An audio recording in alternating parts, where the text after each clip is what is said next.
আসসালামু আলাইকুম রহমতুল্লাহ। সম্মানিত দুস্থ হাবাব, আপনারা যে যেখান থেকে আমার রেকর্ডিংয়ে সংযুক্ত হয়েছেন আপনাদের সকলকে জানাচ্ছি আমার অন্তরস্থল থেকে মুবারকবাদ।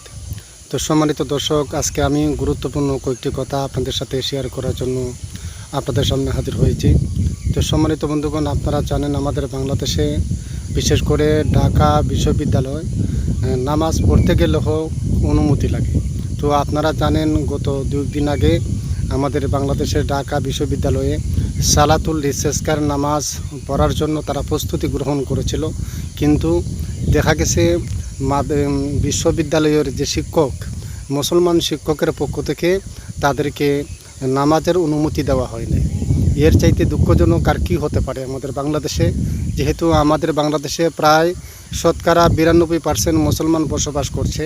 তো যেই দেশে শতকরা 92 মুসলমানগণ বসবাস করছে, সেই দেশে নামাজ পড়তে অনুমতি লাগে।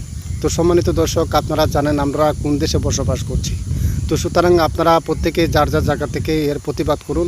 বিশেষ করে আমি আমার জায়গা থেকে তার নিন্দা জানাচ্ছি যেই সমস্ত কুলাঙ্গাররা নামাজ পড়তে বাধা দিয়েছে।